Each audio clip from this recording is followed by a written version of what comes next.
안녕하십니까. 예, 이제 개학이 되어서 우리 젊은 학생들을 직접 보니까 너무 반갑습니다. 남병현 형제님 반갑습니다. 예, 남승우 형제님 반갑습니다. 예, 우리 젊은 청년들이 이렇게 주 앞에 나오는 것은 그 자체만으로도 너무 기쁜 것 같습니다. 하나님께서 이번 가을 학기에도 우리의 풍성한 은혜 역사 이루시리라 믿습니다. 그동안 하나님께서 사도행전 말씀을 통해 많은 은혜를 주셨습니다. 여러분 은혜 많이 받으셨죠? 네, 너무 감사합니다. 오늘은 이제 사도행전 마지막 28장 말씀을 우리가 묵상하고자 하는데, 오늘 말씀을 통해서도 우리 가운데 큰 은혜 주시기를 간절히 기도합니다. 오늘 말씀의 제목은 로마의 셋집에서 30절과 31절 우리 요절 말씀을 같이 한번 읽어봅시다. 시작. 바울이 온 이태를 자기 셋집에 몰면서 자기에게 오는 사람을 다 영접하고 하나님의 나라를 전파하며 주 예수 그리스도에 관한 모든 것을 담대하게 거침없이 가르치더라. 기도하겠습니다. 거룩하신 하나님 아버지, 죄로 말미암아 참 사단의 종노릇하던 저희들을 버려두지 아니하시고 불쌍히 여기시고 하나님의 독생자 예수님을 보내주셔서 감사합니다. 예수님께서 우리 인생들의 친구가 되어주시고 목자가 되어주시고 또 우리를 생명의 세계로 인도해 주셔서 감사합니다. 우리는 죄에 눌려서 아무 힘도 쓸 수가 없었는데 예수님께서 우리 대신 죄의 짐을 짊어지시고 십자가에 죽으심으로 모든 죄를 사하시고 또 부활하심으로 사망 운세를 파하신 것을 감사합니다. 하나님 아버지, 예수님을 우리의 주요 그리스도요 메시아로 영접하고 날마다 예수님께 눈을 고정시키고 예수님을 배우는 삶을 살 수 있도록 도와주시기를 간절히 기도합니다. 하나님 아버지, 이 시간에도 하나님께서 성령을 부으셔서 성령이 너에게 마시면 예루살렘과 온 유대와 사마리아와 땅까지 이르러 내 증인이 되리라 약속하신 말씀을 성취하기 원하신 것을 감사합니다. 우리가 한없이 부족하지만 성령의 능력을 덧입어서 예수 그리스도의 십자가와 부활의 증인된 삶을 살 수 있도록 도와주시기를 간절히 기도합니다. 성령께서 임재하시고 저희들의 연약해진 마음을 담대하게 하시고 또 우리를 통하여 구원 역사 이루실 하나님을 소망하며 바라보게 도와주십시오. 예수님의 이름으로 기도합니다. 아멘. 지난주 말씀에서는 사도 바울이 죄수들과 함께 탄 배가 좌초를 해서 큰 위기를 맞이했는데 하나님의 은혜로 말미암아 176명이 한 사람도 죽지 않고 다 구조가 되는 아주 극적인 역사를 살펴보았습니다. 오늘 말씀은 바울이 마침내 로마에 입성하는 아주 역사적인 장면이 되겠습니다. 사도행전 19장에 보면 사도 바울이 에베소 개척 역사를 섬기면서 하나님의 큰 은혜와 승리 역사를 체험하고 뭐라고 말했습니까? 내가 거기 갔다가 후에 로마도 보아야 하리라. 하나님께서 이 아시아의 로마인 에베소뿐만 아니라 세계의 수도인 로마에도 나를 보내셔서 하나님의 복음을 전하게 하실 것이다 하는 큰 비전을 바라보았습니다. 그 소망과 비전대로 오늘 말씀에 보면은 마침내 바울이 로마에 입성을 합니다. 그러나 바울이 로마에 가기는 가지만 그의 몸은 주 예수의 몸이었고 그가 거하는 것은 차디찬 새빵이었습니다. 로마도 보아리라. 로마 개척의 비전을 보았지만 그의 현실은 너무나 냉혹했습니다. 하지만 바울은 이러한 현실로 인해서 낙심하지 않고 그 셋집에서, 오늘 말씀에서 제목이 나오는 것처럼 로마 셋집에서 자기에게 나오는 사람을 한 사람 한 사람 영접하고 담대하게 복음을 증거했습니다. 이것이 바울의 로마 선교의 시작이었는데 마침내 이 셋집에서 이루어진 말씀 역사를 통해서 거대한 로마 제국이 야금야금 복음이 들어가서 마침내 복음이 로마 제국을 정복하는 거대한 역사가 일어났습니다. 누가복음은 누가가 복음서를 쓰면서 예수님의 사역이 마국간에서 시작된 것을 주목하였는데 이제 세계 선교 역사는 바울의 셋집에서 이루어진 것을 주목하고 있습니다. 우리는 내가 뭔가 하려면 대단한 조건과 능력이 있어야 한다고 생각하지만 그렇지 않습니다. 우리가 아무리 부족해도 내 가슴에 하나님을 믿고 또 예수님을 믿는 복음이 있으면 얼마든지 하나님께서 우리를 통하여 구원의 역사를 이루실 수 있습니다. 이 시간 우리 가운데도 이러한 사도 바울의 셋집 역사를 잘 배워서 하나님의 구원 역사에 귀하게 쓰임받을 수 있기를 바랍니다. 자, 먼저 1절을 보겠습니다. 1절에 보면 바울을 비롯한 죄수들이 구조를 받았어요. 그리고 멜리데 섬에 정박을 하게 됩니다. 지금은 몰타라고 불러지는 이 멜리데 섬에 정박을 합니다. 때마침 비가 오고 날씨가 추웠기 때문에 바울 일행은 몸을 따뜻하게 하기 위해서 나무를 이렇게 모아다가 불을 쬐었습니다. 불을 피웠습니다. 근데 나무 속에서 잠을 자고 있던 독사들이 아이고 뜨거워 하고 나와서 바울의 손을 그냥 꽉 물어버렸습니다. 바울의 손에 독사가 달려 있었습니다. 이것을 본 원주민들이 말했습니다. 이 사람은 살인한 사람이로구만. 바다에서 구조를 받았지만 공의가 그를 살지 못하게 하는도다. 이 사람 분명히 죄가 있는 것이 분명해. 이렇게 말을 했습니다. 그런데 바울은 아무렇지도 않는 듯 뭐 이렇게 따끔하네 탈탈 털어버렸습니다. 그러자 그 뱀이 그냥 불에 떨어져서 즉석 뱀부위가 되었습니다. 일본 원주민들은 깜짝 놀랐습니다. 죽을 줄 알았는데 죽지 않고 썽썽하니까 와, 이 사람은 신이로다. 독사가 몰려도 죽지 않네. 방금 전에는 이 사람 죄인이구나 했던 사람이 갑자기 이 사람은 독사가 몰려도 죽지 않는 정말 이 땅에 강림한 신이로구나. 이렇게 자세가 급변했습니다. 그 섬의 추장인 보블리오도 바울을 범상한 사람이 아니구나 하는 사실을 알고 아주 융수하게 대접을 했습니다. 때마침 보블리오의 부친이 이질과 열병에 걸려서 누워 있었습니다. 이때 바울이 들어가서 그를 붙들고 간절히 안수하며 기도하니까 이질과 열병이 다 떠나고 치료가 되었습니다. 와, 이 사람 정말 보통 사람이 아니구나. 그 몰타 섬에 있는 멜리데 섬에 있는 수많은 병자들이 전부 바울에게 나왔고 바울은 그들에게 일일이 기도해주고 안수해서 그들의 병을 치료했습니다.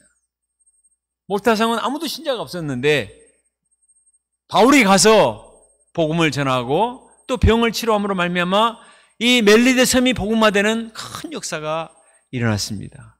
우리가 생각할 때는 바울이 멜리데 섬에 정박하게 된 것은 우연한 것처럼 생각이 되죠. 그냥 배가 밀려서 모래톱에 정박을 해서 멜리데 섬에 정박되었나 보다 생각되지만 여기도 하나님이 뜻이 있었습니다.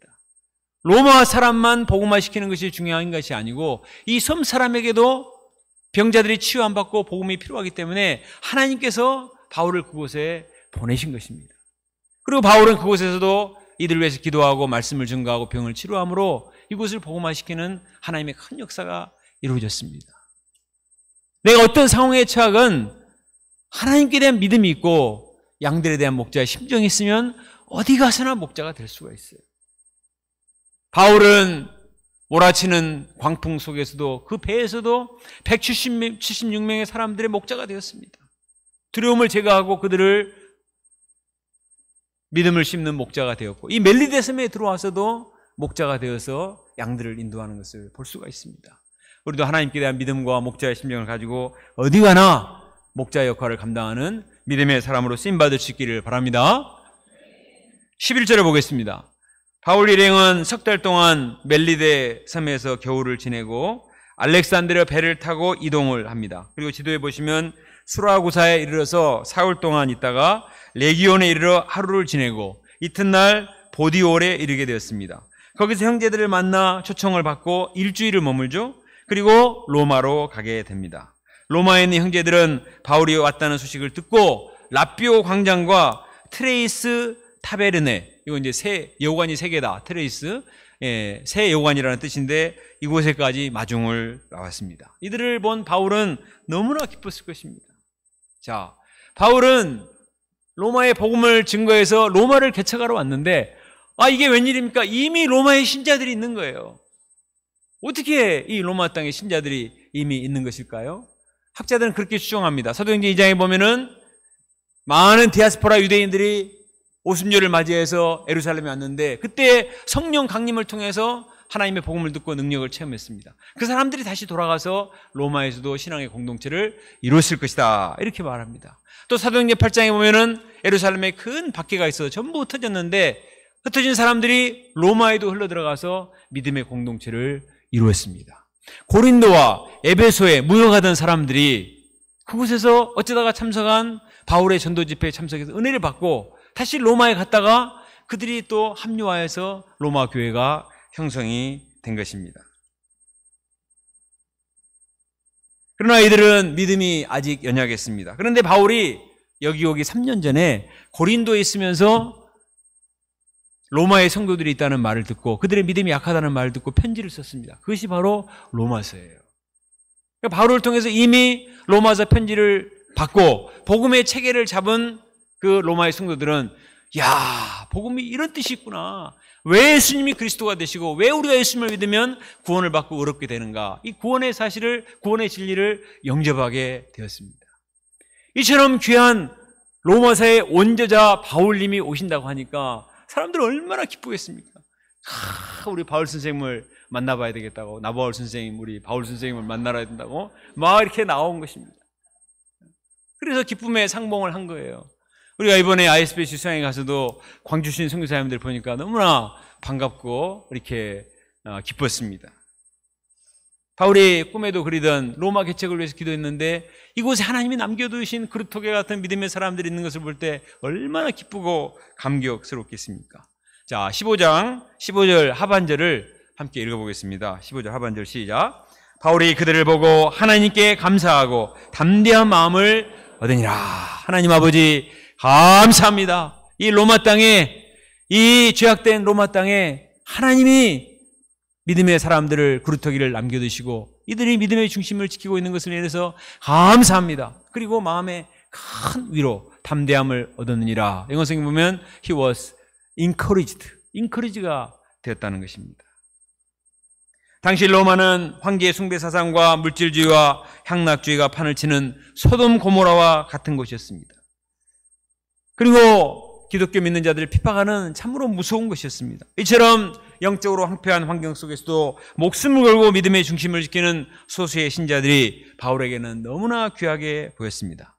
당시의 사람들은 로마에 한번 가보는 것이 꿈이었습니다. 요즘 우리 많은 분들이 뉴욕에 한번 가보고 싶다, 워싱턴에 가보고 싶다, 그래서 우리 학생애들이 가서 원풀이를 했지 않습니까? 근데 당시에는 로마에 한번 가보는 것이 소원입니다. 오늘날은 여행하는 것이 그렇게 어렵지 않지만 당시에는 정말 어렵습니다. 그래서 로마에 가면은 휘황찬란한 로마 황제의 궁전과 또 거대한 콜레세움 원형 경기장과 또 아주 큰 건축물에 관심이 많았습니다. 로마의 홈플러스에 가면 온갖 화려한 의류들과 전 세계 보석들이 그냥 다 들어와 있었습니다. 그래서 거기 가서 쇼핑을 하고 사진 찍고 하는 것이 관심이었습니다. 그러나 바울은 그런 것에 전혀 관심이 없습니다. 바울의 관심은 오직 이 로마 땅에 믿음의 중심을 지키고 있는 소수의 믿음의 사람들, 하나님이 남겨놓으신 그루터기 같은 믿음의 형제 자매님들을 보고 이들을 굳게 하고 한 사람에게 더 복음을 전가하는 것이 그의 소망이었습니다. 그들을 보고 너무나 마음에 감동을 받고 힘을 덧입은 것입니다. 지난 수요예배 때 우리 문민환 형제님이 사회를 보았습니다. 처음 보지 않았나요? 그죠? 이렇게 양들이 무대에 서는 것만 봐도 우리는 기쁘지 않습니까? 그리고 선두보라 홍서희 자매님들이 ISBC 가서 은혜 받은 소감 발표를 하는 것이 참 은혜가 되었습니다. 금요기도회 때 또 ISBC 수양회 보고를 한 진화진 목자, 자스민 목자들 통해서도 큰 감동을 받았습니다. 지난 무더운 여름 동안에 가스펠 세븐틴 말씀 공부를 통해서 복음신앙으로 무장한 우리 솔트팀 형제 자매님들 생각할 때 마음에 큰 위로가 됩니다. 그러죠? 아멘 합시다. 오늘 새벽에는 우리 주니어 박다윗이 아니지 박요셉 목자가 이렇게 새벽기도 말씀을 은혜롭게 전했습니다. 외지 학사 생활하면서 주말에는 집에서 그냥 편하게 쉬고 싶을 텐데 밤새워서 메시지를 준비해서 새벽기도 말씀을 전하니까 마음에 큰 은혜가 되었습니다. 오늘날 젊은 사람들이 영적인 관심이 없어요. 어떻게 하면 더 즐기고 더 재밌게 살고 엔조이할 것인가, 이게만 관심이 있는데 우리 믿음의 청년들이 말씀을 공부하고 믿음으로 살고 하나님 앞에서 영적인 삶을 살고자 하는 소원을 가진 이런 예수님의 제자들로 성장하고 있다는 것은 우리에게 얼마나 큰 감사 제목이요 위로와 힘이 됩니까? 세상을 보면은 너무나 갈수록 흉악한 범죄들과 끔찍한 일들, 상상할 수 없는 일들이 벌어져서 소망을 가질 수가 없어요. 그러나 말씀 안에서 믿음으로 살고 자기를 부인하고 말씀에 순종하는 이런 믿음의 사람들이 있다는 것은 우리의 큰 소망이 되는 것입니다. 하나님은 로마의 수많은 군인들과 귀족들에게 관심이 없어요. 하나님의 관심은 하나님의 말씀을 순종하며 믿음으로 사는 소수의 사람들에게 관심이 있습니다. 오늘날도 마찬가지예요. 세상에 잘나고 똑똑하고 대단한 사람 많이 있지만 정말 하나님의 관심을 갖고 축복하기 원하시는 분들은 가시는 사람은 말이 자 꼬이네요. 하나님의 말씀을 사랑하고 믿음의 중심을 지키고 살아가는 우리 한 사람 한 사람이 하나님의 관심이요 사랑인 줄을 믿습니다. 이 자부심을 가져야 돼요. 사람들과 비교하고 마음이 위축되지 말고 자부심을 가지고 믿음의 중심을 지켜야 되겠습니다. 또 이러한 믿음의 동역자들을 귀히 여기고 사랑하고 자꾸 인커리지 해야 되겠습니다. 16절을 보겠습니다. 16절. 자, 같이 읽어볼까요? 시작. 우리가 로마에 들어가니 바울에게는 자기를 지키는 한 군인과 함께 따로 있게 허락하더라. 바울은 아직 재판이 끝나지 않은 미결수입니다. 아직 죄수라는 판정까지는 나지 않는 미결수의 신분이에요. 그 옆에는 항상 그를 감시하는 군인이 배치가 되어 있습니다. 신창원이라는 그 탈주범 아시나요? 그 사람이 감옥에 있는데 24시간을 CCTV로 촬영을 하고 감시하니까 자살 시도를 했습니다. 나 이러니 그냥 차라리 죽겠다. 바울도 24시간 한 사람의 군인이 옆에서 감시를 합니다. 아이고 매 스트레스 쌓여. 그것도 감옥입니다. 바울은 낙심할 수 있어요. 그러나 바울은 이것을 어떻게 받아들였습니까? 자, 빌립보서 1장 13절을 같이 읽어봅시다. 시작. 그러므로 나의 모임이 그리스도 안에서 모든 시위대 안과 그의 밖에 모든 사람에게 나타났으니. 바울이 메인바 되어서 로마에 왔는데 자기가 매여 있기 때문에, 간수가 있기 때문에 그 사람에게 복음을 증감으로 말미암아 시위대들에게 복음이 증거되게 하신 하나님께 감사합니다. 이렇게 말하는 거예요.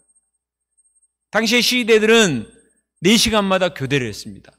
그러니까 하루 24시간이면 6명이 돌아가면서 오는 거예요.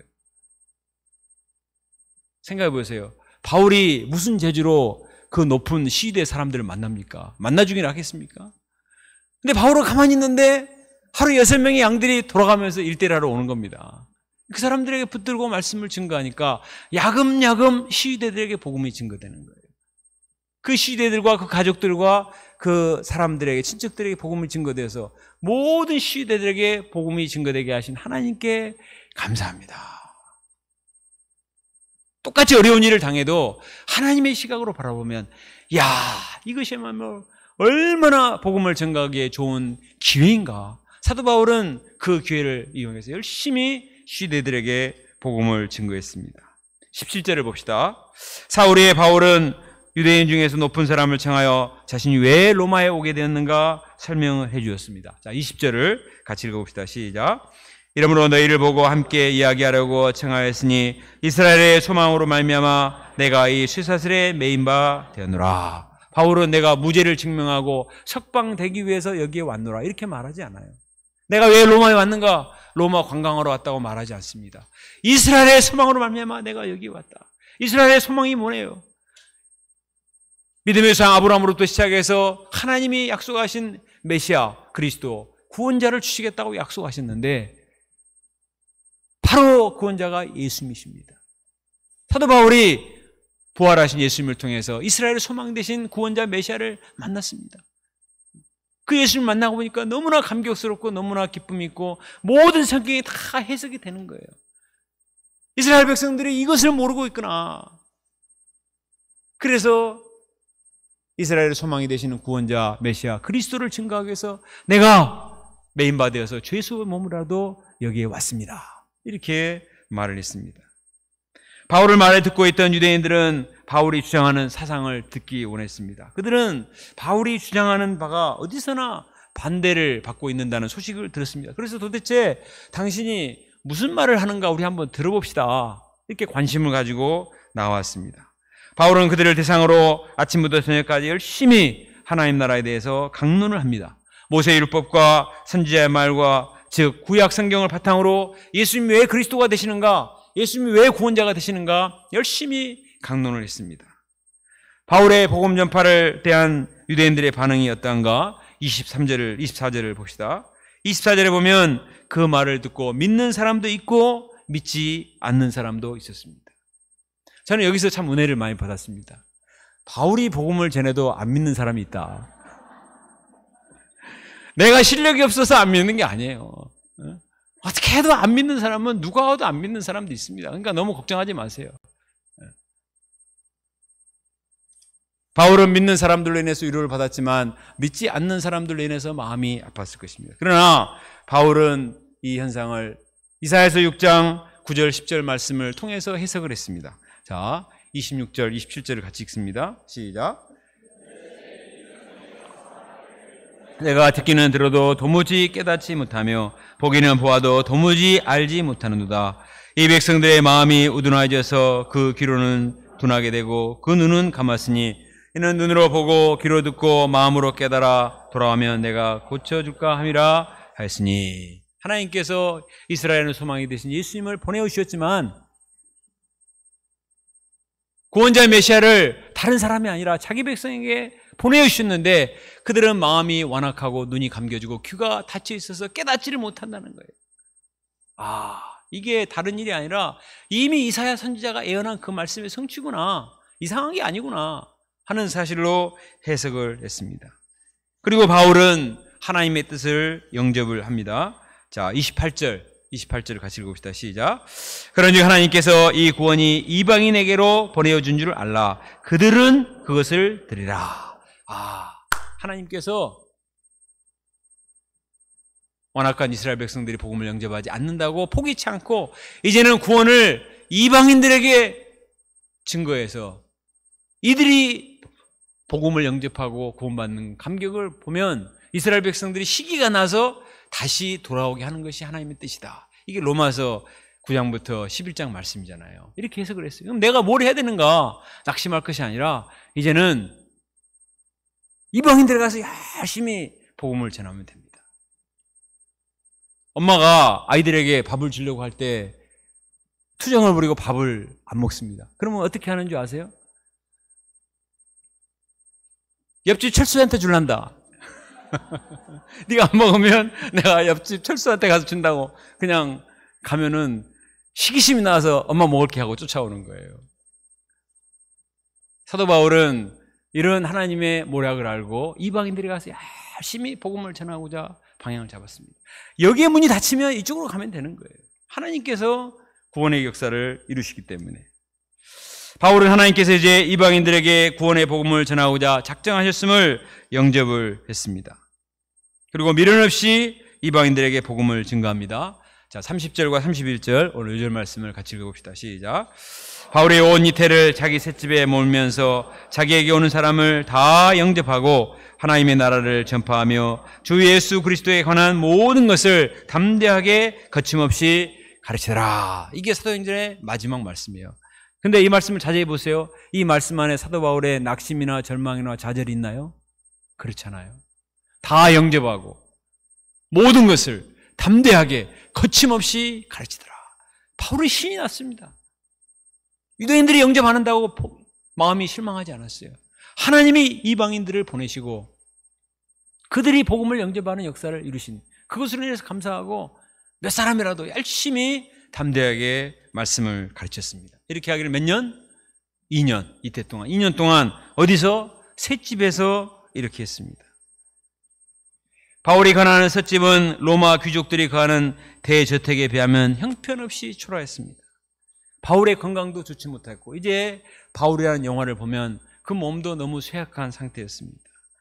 이 말구와 같은 곳이지만 그러나 바울은 낙심하지 않고 그곳에서 얼마든지 사람들을 만나서 1대1로 양들을 섬겼습니다. 1대1의 내용은 하나님의 나라와 주 예수 그리스도에 관한 것이라고 했습니다. 하나님 우리 인생들을 긍휼히 여기시고 하나밖에 없는 독생자 예수 그리스도를 보내어 주셨습니다. 예수님 우리 죄인들과 동고동락하시며 육체와 영혼이 병든 인생들을 치료해 주셨습니다. 우리 인생들의 흉악한 죄를 심판하지 않으시고 오히려 우리 죄를 예수님이 대신 짊어지고 십자가에 죽으셨습니다. 이로써 우리의 죄 문제를 해결해 주셨습니다. 또 사흘 만에 부활하심으로 사탄의 권세를 파하시고 영생의 문을 열어 주셨습니다. 예수님께서 십자가 부활로 완성하신 하나님의 나라는 우리 인생들의 궁극적인 희망이요 기쁨인 줄로 믿습니다. 당시 사람들은 로마 제국을 부러워했습니다. 로마 제국의 막강한 군대와 힘과 그 재력을 부러워했습니다. 막강한 군대로 세계를 정복했기 때문에 겉으로 볼 때 로마 제국은 너무나 멋있고 화려하고 웅장하게 보였지만, 그러나 그 속을 들어가 보면 온갖 추악한 곤모술수와 또 권력의 암투로 멍들어 있었습니다. 로마 시대의 도덕적 부패는 이루 말로 다 할 수가 없습니다. 그들은 배가 터지도록 먹고, 배가 부르니까 먹을 것은 쌓여있는데 토해요. 토하고 또 먹습니다. 코가 삐뚤어지도록 마시고 토하고 또 마셨습니다.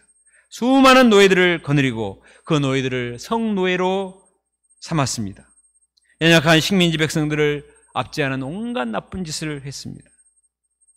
그러나 이처럼 강폐하고 부패한 로마 제국은 서서히 썩어가고 무너져가고 있었습니다. 하지만 예수님께서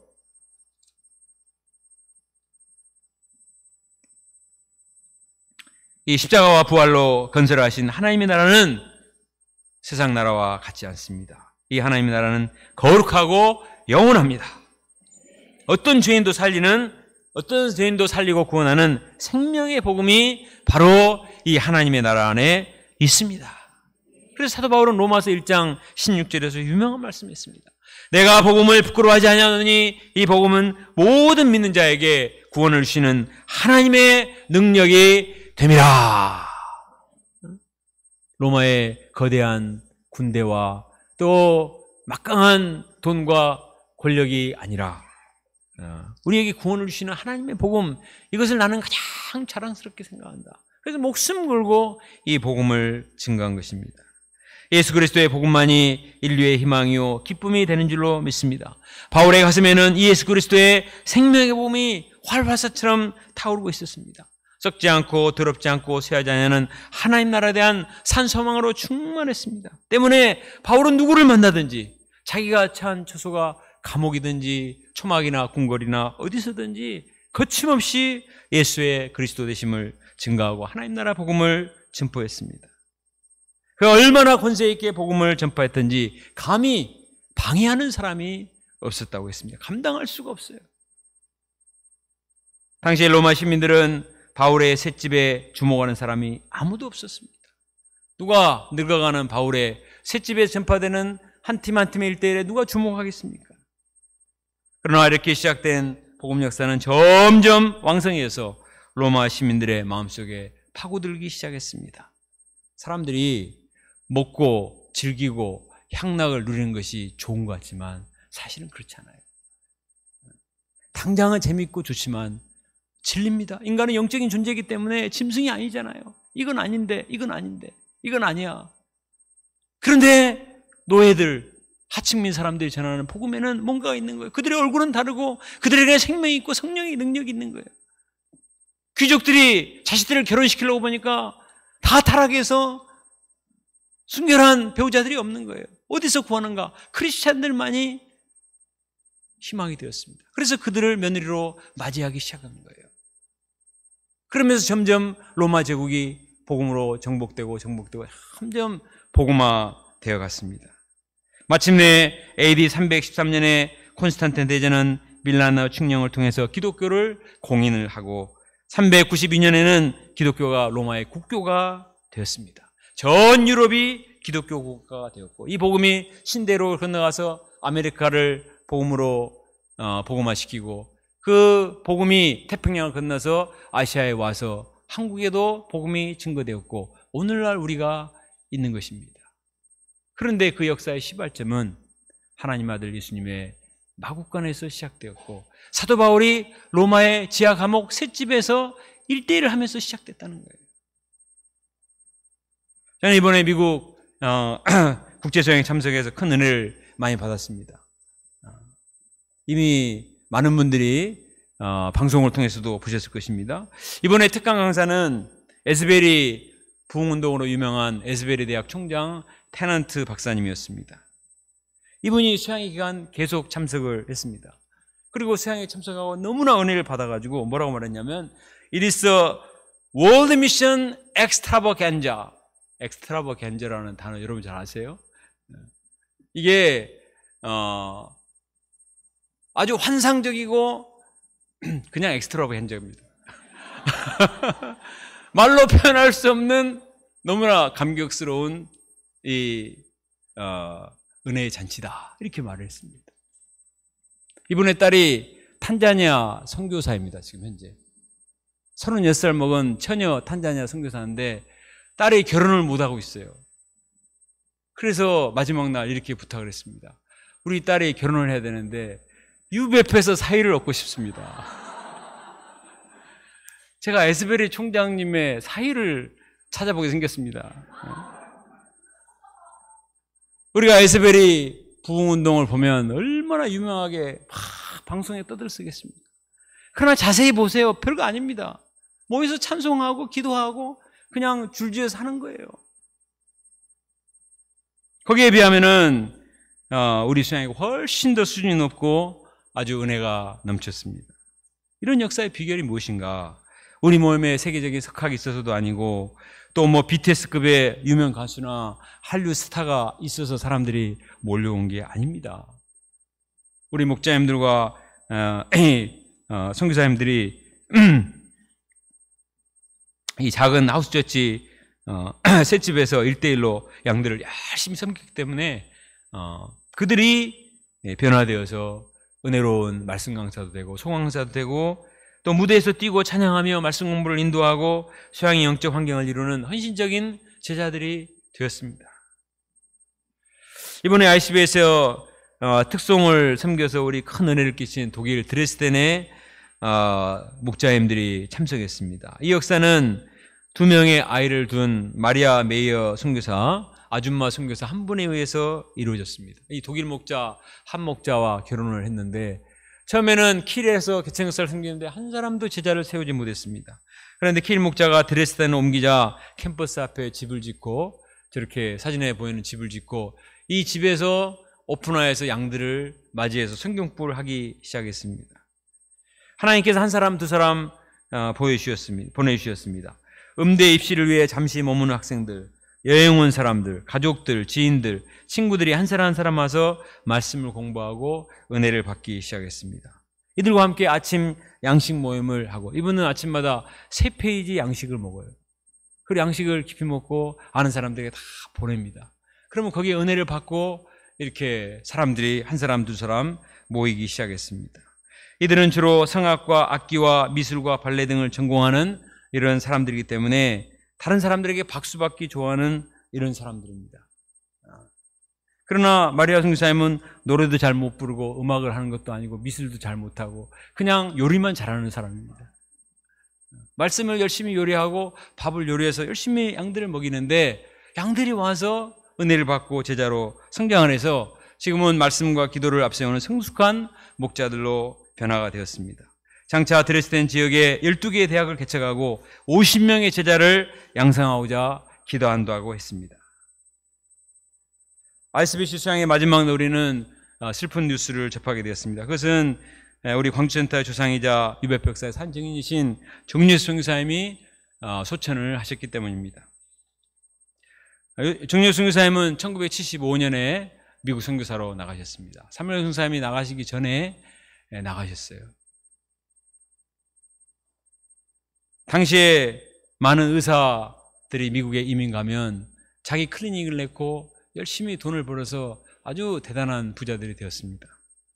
그러나 이분은 1년 동안 의사 일을 하지 않고 시카고 UBF 풀타임 스텝 목자로 헌신했습니다. 1:1 역사를 열심히 했습니다. 모든 모임, 새벽 기도를 비롯해서 캠퍼스 피싱 모임, 양들 신방 모임에 참석을 하고 또 복음 역사를 열심히 섬기셨습니다. 의사로서 은퇴하신 뒤에는 우간다의 실버 선교사로 나가셔서 아프리카 양들을 열심히 1:1로 섬기셨습니다. 그래서 이분이 가신 뒤에 우간다 센터가 1:1이 배가가 되었다고 했습니다. 이분의 홈커밍 세레머니 때 놀란 것은 이분의 말씀 공부를 통해서 은혜 받은 양들이 줄지어 나와서 이 추모사를 하더라고요. 화면에 보는 이분들이 다 이분의 양들입니다. 자기가 어떻게 우리 정예수 선교사님을 통해서 말씀을 공부하게 되고, 이분들 중에는 뭐 30년, 40년 동안 돌봄을 받는 이런 분들도 있습니다. 우리가 그냥 학생양으로 쭉 자란 분이 아니라 미국에 얼마나 그 문제 많은 브로큰 패밀리 이런 분들도 지난 30년, 40년 동안 도운 은혜를 받은 이런 양들이 감사의 추모사를 하는 것을 보았습니다.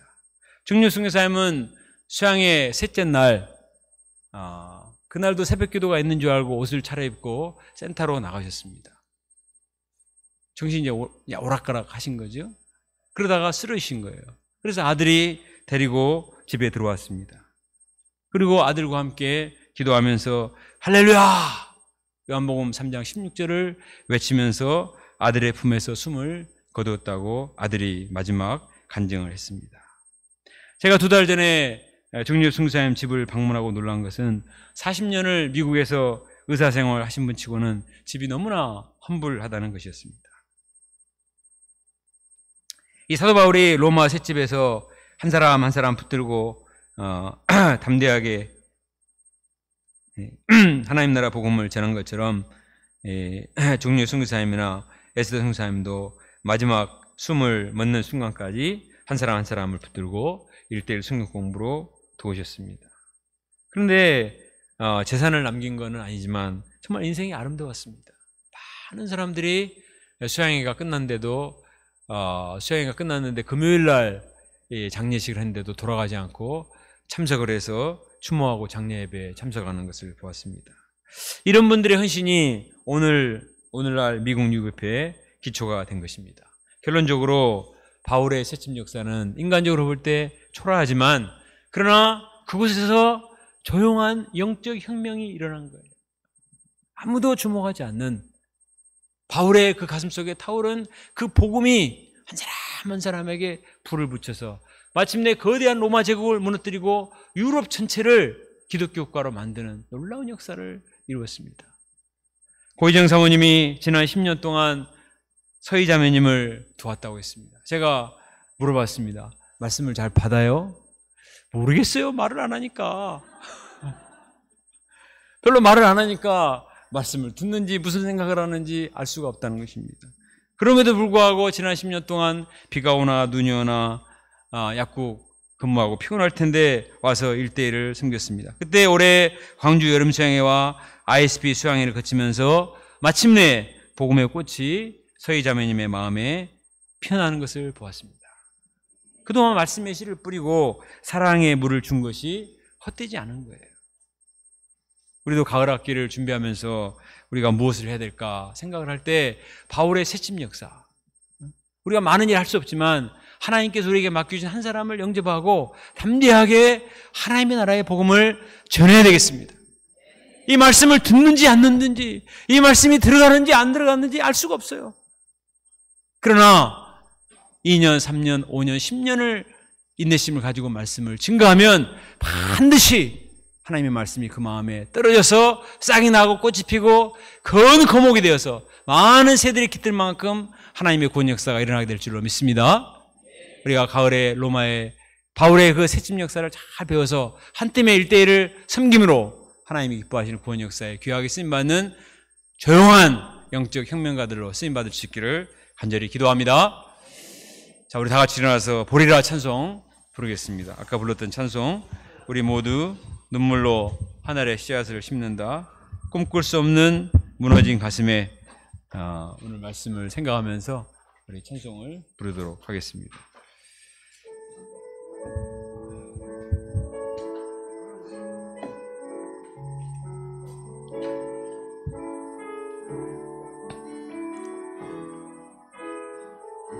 우리 오늘 눈물로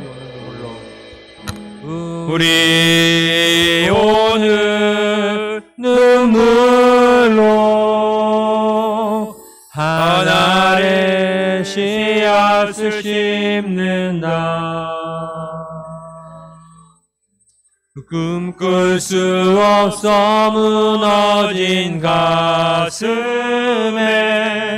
저들의 푸른 꿈 다시 돋아나도록 우리 함께 땀 흘려 소망 내 길을 만든다. 내 일로 가는 길을 찾지 못했던 저들 노래하며 달려갈 그 길, 그날에 우리 보리라. 새벽 이슬 같은 저들 일어나